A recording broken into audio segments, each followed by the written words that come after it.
आइए आइए, भोला की मशहूर पानी पूरी खाइए, खट्टी मीठी तीखी। आइए आइए आइए, भोला की मशहूर। ये है भोला पानी पूरी वाला, जिसका गांव में एक पानी पूरी का ठेला है, जिसमें हमेशा यही विज्ञापन बजते रहता है। शाम के वक्त भोला के ठेले पर बहुत भीड़ रहती है। भैया मुझे तीखी, मुझे मीडियम और मुझे मीठी। भोला सभी ग्राहकों को उनकी इच्छा अनुसार पानी पूरी खिलाया करता था। रात को 9 बजे भोला अपना ठेला बंद किया करता था और वहीं बैठकर दिन की कमाई का हिसाब लगाया करता था। आज बिकी 100 प्लेटें पानी पूरी, मतलब आज की कमाई हुई 1000 रुपए और खर्चा हुआ 300 रुपए। दिन ब दिन अपनी बढ़ती कमाई देखकर भोला बहुत खुश था।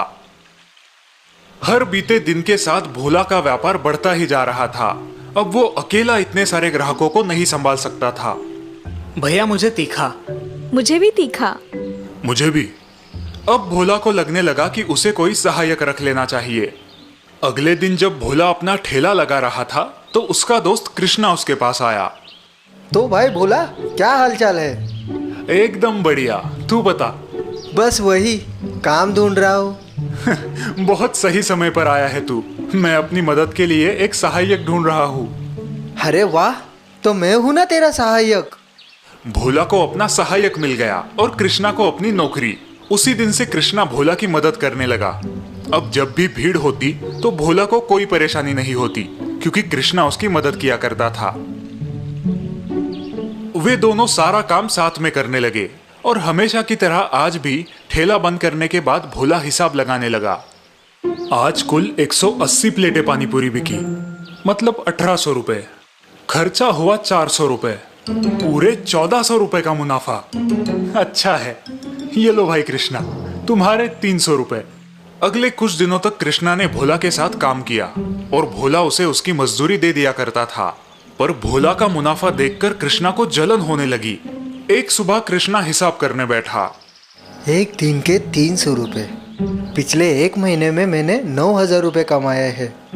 ये तो ठीक है, लेकिन भोला रोज का 1200 रुपया मुनाफा कमाता है। इस हिसाब से वो 36,000 रुपये कमाता है। बाप रे, ये तो बहुत ही ज्यादा है।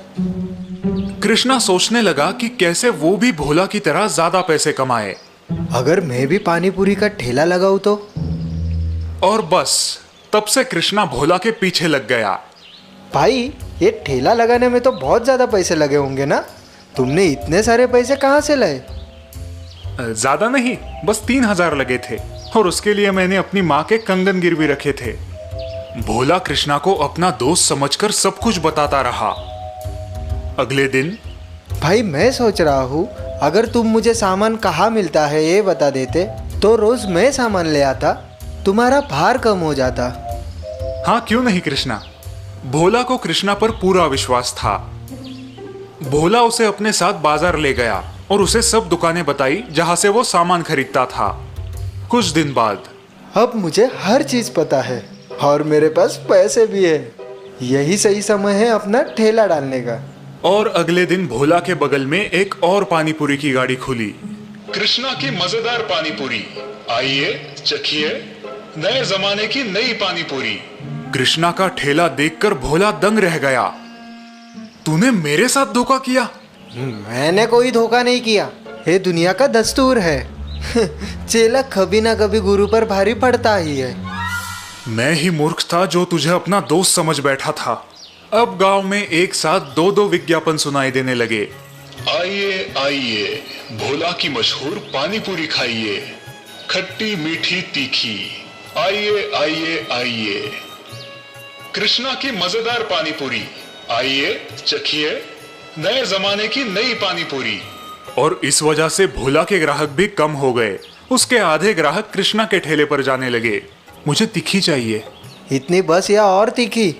और बेचारा भोला ऐसी परिस्थिति में था कि वो कुछ नहीं कर सकता था, क्योंकि भोला ने खुद आस्तीन में सांप पाला था।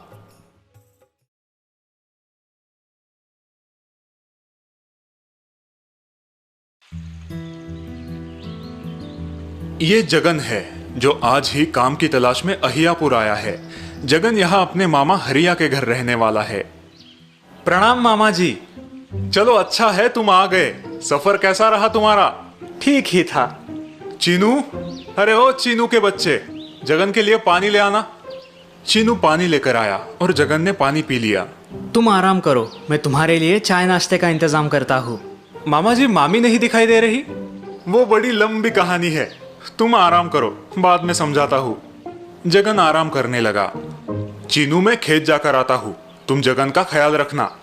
चीनू चाय और समोसा लेकर लौटा। ये लो गरम गरम समोसा। अरे वाह, तुम्हें तो समोसे भी बनाना आता है। अब बचपन से खाना ही तो पका रहा हूँ, तो आएगा ही ना। मैं समझा नहीं। और मम्मी जी कहाँ है? माँ वो यहाँ नहीं रहती, वो अपने मायके में रहती है। पर क्यों? भूखी डायन की वजह से। भूखी डायन? हाँ, इस गांव में एक भूखी डायन हर रात हर घर को खटखटाकर खाना मांगती है। ये अजीब है। अजीब नहीं, ये एक श्राप है। आज से सालों पहले इस गांव में ठाकुरों का राज था। ठाकुर के बड़े बड़े खेत थे, जहां गांव के सारे लोग काम किया करते थे। इन्हीं में से एक थी रानी। रानी एक विधवा थी। रानी खेतों में काम करके दिहाड़ी से अपना घर चलाती थी। पहले तो सब कुछ ठीक था, लेकिन फिर रानी को एक जानलेवा बीमारी हो गई। वो काम पर ना जा सकी। उसे बहुत भूख लगी थी, लेकिन उसका कोई नहीं था। उस रात रानी ने गांव का हर एक दरवाजा खटखटाया, लेकिन किसी ने दरवाजा नहीं खोला। वो घर लौटी और उसने पानी पिया और कमजोर होने की वजह से वही बेहोश हो गई। अगली रात जब वापस रानी को होश आया, तो वो फिर से लोगों के दरवाजे खटखटाने लगी। कुछ तो खाने को दे दो, मैं 2 दिन से भूखी हूँ, कुछ तो खाने को दे दो। पर आज भी उसकी किसी ने मदद नहीं की। आखिर रानी ने दम तोड़ दिया और वो एक भूखी डायन बन गई और लोगों के दरवाजे खटखटाने लगी। मुझे भूख लगी है, मुझे खाना दो। जिसने भी दरवाजा खोला वो उसकी आखिरी रात होती है। तुम जरा संभल के रहना। बाप रे बाप। उस रात जगन और चीनू साथ सोए। दरवाजा खोलो, दरवाजा खोलो, मुझे खाना चाहिए। चुपचाप सो जाओ। जगन पूरी रात सोने की कोशिश करता रहा, लेकिन उसे नींद नहीं आई। अगले दिन जगन ने एक थाली में खाना भरा और एक गिलास में पानी और उसे दरवाजे के बाहर रख दिया। और फिर जगन और चीनू साथ सो गए। इस रात ना दरवाजे पर खटखट हुई, ना जगन की नींद टूटी। वो बड़े आराम से सोया। अगली सुबह जब उसने देखा तो थाली पूरी तरीके से साफ थी। फिर कभी रानी डायन ने जगन के मामा का दरवाजा नहीं खटखटाया।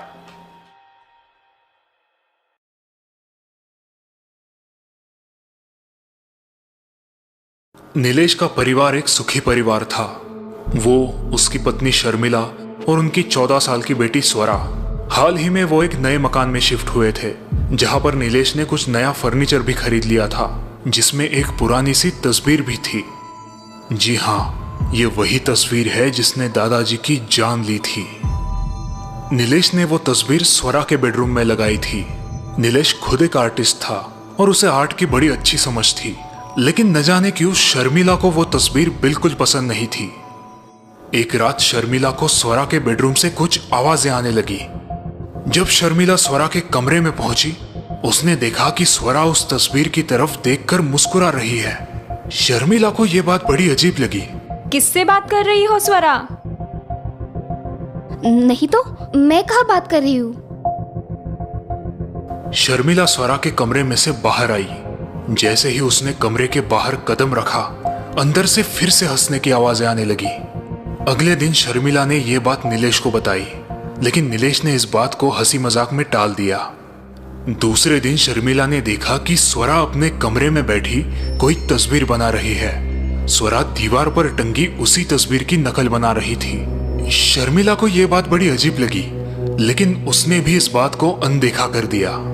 रात को जब शर्मिला अपने बेडरूम में सोने जा रही थी, उसे स्वरा के कमरे से फिर से किसी के बोलने की आवाज आने लगी। शर्मिला धीमे से स्वरा के कमरे में दाखिल हुई। उसने देखा कि स्वरा एकटक उस तस्वीर को घूरे जा रही है और अपने आप से ही कुछ बड़बड़ा रही है। पूर्णिमा, अगली पूर्णिमा मैं आ रही हूँ, मैं आ रही हूँ। स्वरा की आवाज बड़ी अजीब लग रही थी। शर्मिला घबरा गई। स्वरा, स्वरा, क्या हो गया है तुम्हें? ऐसे क्यों बात कर रही हो? लेकिन स्वरा ने कोई जवाब नहीं दिया। वो अब जोर जोर से आगे पीछे हिलने लगी। शर्मिला ने घबरा कर नीलेश को पुकारा। नीलेश ने जब स्वरा को इस हालत में देखा, वो भी घबरा गया। स्वरा, होश में आओ। स्वरा, होश में आओ। स्वरा के ओठों पर एक अजीब सी मुस्कान झलक रही थी और उसकी आंखें सफेद हो गई थी। मैं स्वरा नहीं हूँ। उसकी आवाज बड़ी भयानक थी। अचानक फिर से उसके चेहरे का नूर पलट गया। उसकी आंखें अब गोल गोल घूमने लगी। निकल जाओ यहाँ से, निकल जाओ। वो गुस्से से उन दोनों पर चिल्लाई। शर्मिला स्वरा की ये हालत देखकर रोने लगी। नीलेश ने फौरन डॉक्टर को बुला लिया। डॉक्टर अंकल जब स्वरा के कमरे में दाखिल हुए, वो भी इस नजारे को देखकर चौंक से गए। स्वरा ने अब अपनी आंखें उनकी तरफ रोकी। ए डॉक्टर, तू मेरा कुछ नहीं बिगाड़ पाएगा। तू उस बूढ़े को नहीं बचा पाया, अब इस बच्ची को कैसे बचाएगा? स्वरा के मुंह में से आने वाले ये शब्द सुनकर डॉक्टर अंकल सुन्न हो गए। जी हाँ, ये वही डॉक्टर थे जो दादाजी की तबीयत की जांच पड़ताल करने आए थे। क्यों, कुछ याद आया? अगली पूर्णिमा के दिन मैं इस बच्ची को ले जाऊंगी और तू बस देखता रहेगा। अचानक डॉक्टर को कुछ याद आया। उन्हें अब दादाजी का सूखा हुआ चेहरा दिखाई देने लगा।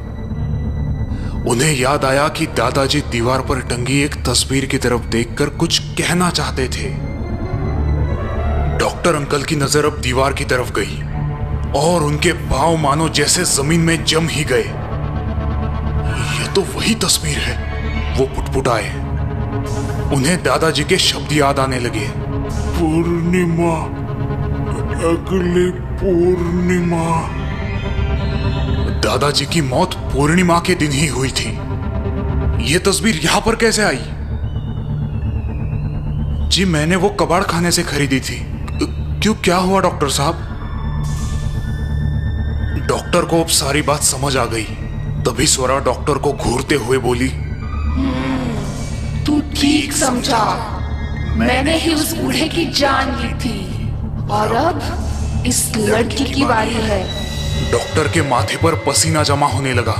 वे कांपते हुए उस कमरे से बाहर आए।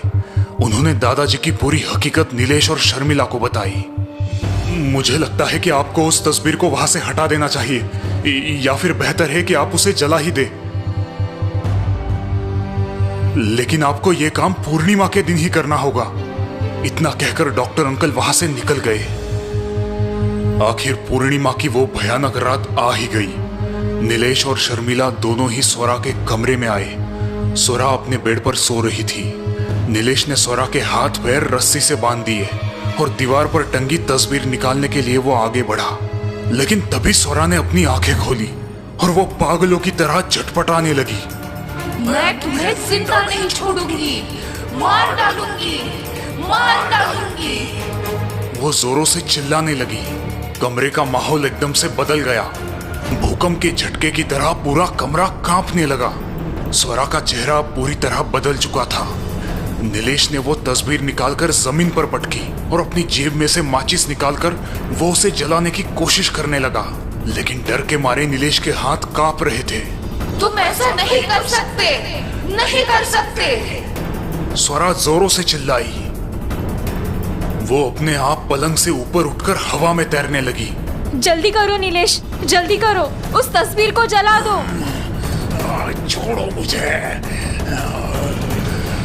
मैं तुझे नहीं छोड़ूंगी। स्वरा, उन्हें छोड़ दो। मुझे मारना चाहते हो? छोड़ो उन्हें, मुझे। वो तुम्हारे पापा हैं। स्वरा नीलेश का गला दबाने लगी।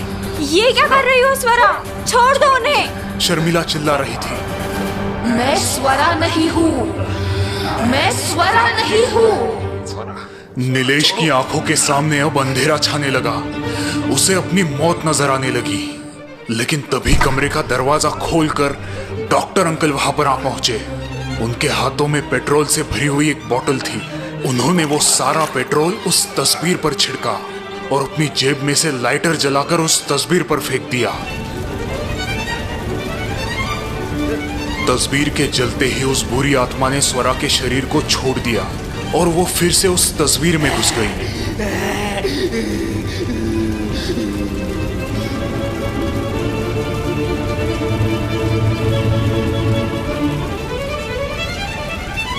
आखिरकार वो तस्वीर जल के राख हो गई और उसी के साथ वो दुष्ट आत्मा भी हमेशा हमेशा के लिए मुक्त हो गई।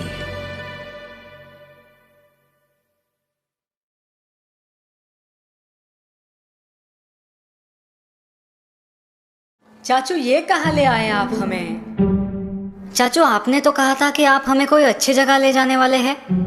हाँ। लेकिन ये तो एक खंडर म्यूजियम है। खंडर? अरे इस म्यूजियम से ज्यादा रोमांचक जगह और कोई हो ही नहीं सकती। ज्यादा से ज्यादा इस म्यूजियम में क्या होगा? कुछ पुतले, पेंटिंग और कुछ पुरानी चीजें होंगी, और क्या? इन्हीं पुरानी चीजों में एक बहुत ही खास चीज है। ये तो कोई पुरानी अंगूठी लगती है जिसमें बहुत बड़ा लाल हीरा लगा है। ये कोई आम अंगूठी नहीं, ये एक खूनी अंगूठी है। खूनी अंगूठी? क्या चाचू, आपको अब भी लगता है कि हम बच्चे हैं? खूनी अंगूठी। हंस लो, लेकिन जब इस अंगूठी की सच्चाई पता चलेगी ना तो पैरों तले से जमीन खिसक जाएगी। ऐसा क्या खास है इस अंगूठी में? सालों पहले पूरवगढ़ के महाराज थे राजा भान सिंह। उनकी पत्नी थी रानी लता देवी। लता देवी बड़ी ही खूबसूरत थी। लोग कहते हैं कि वो उस वक्त की सबसे खूबसूरत औरत थी। राजा भान सिंह की 2 और रानियां थी, चंद्रमती और नंदिनी, पर राजा भान सिंह की प्रिय थी रानी लता देवी। राजा भान सिंह ने रानी लता देवी के लिए अलग महल बनवाया। वो उनकी सारी इच्छाएं पूरी करता था। महाराज, हमें आपसे कुछ चाहिए। बोलिए। हम चाहते हैं कि हमारे लिए एक ऐसा नायाब तोहफा लाए जो आज तक किसी ने नहीं देखा है। हम अवश्य लाएंगे। कहते हैं कि ये तोहफा लाने के लिए राजा भान सिंह अपने घोड़े पे सवार होकर भारत से अफगान गए। वहां उन्होंने एक सौदागर से एक नायाब अंगूठी खरीद ली। इस अंगूठी में एक बड़ा सा लाल हीरा था। महाराज भान सिंह ने वो अंगूठी रानी लता देवी को दी। वो खुशी से फूले ना समाई। लेकिन ये अंगूठी उनकी दोनों पत्नियां चंद्रमती और नंदिनी को भी चाहिए थी। चंद्रमती ने रानी लता देवी के खाने में जहर मिलाया। ये तुमने क्या किया चंद्रमती? और उसे मारकर वो अंगूठी छीन ली। लेकिन उस अंगूठी को हासिल करने के बाद चंद्रमती बदल गई। वो पागलों की तरह चिल्लाने लगी, आखिर मैंने ये अंगूठी पा ली। तभी राजा भान सिंह वहां पहुंचे। रानी लता देवी की लाश देखकर उन्हें गुस्सा आ गया। इस औरत को अभी के अभी किले से नीचे फेंक दिया जाए। सिपाहियों ने रानी चंद्रमती को किले से नीचे फेंक दिया। इस हादसे के कुछ महीने बाद राजा भान सिंह ने यह अंगूठी नंदिनी को दे दी। नंदिनी का भी बड़ा मन था कि वो ये अंगूठी पहने, लेकिन जैसे ही उसने वो अंगूठी पहनी उसे रानी लता देवी का भूत दिखाई देने लगा। ये मेरी अंगूठी है, मुझे मेरी अंगूठी वापस करो।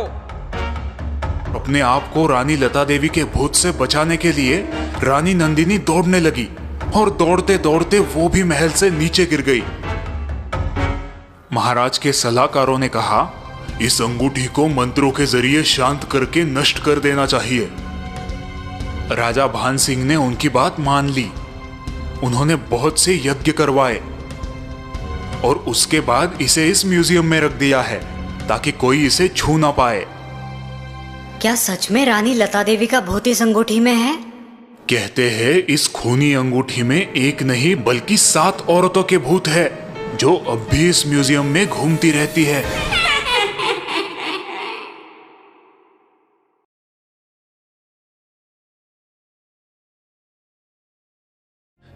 ये कहानी है एक कुएं की जो गांव के बीचों बीच था, लेकिन गांव वाले इसका पानी बिल्कुल नहीं पीते थे और अगर कोई गलती से पी लेता तो उसका अंजाम उसे भुगतना पड़ता। आओ आओ आओ हमारे पास आओ।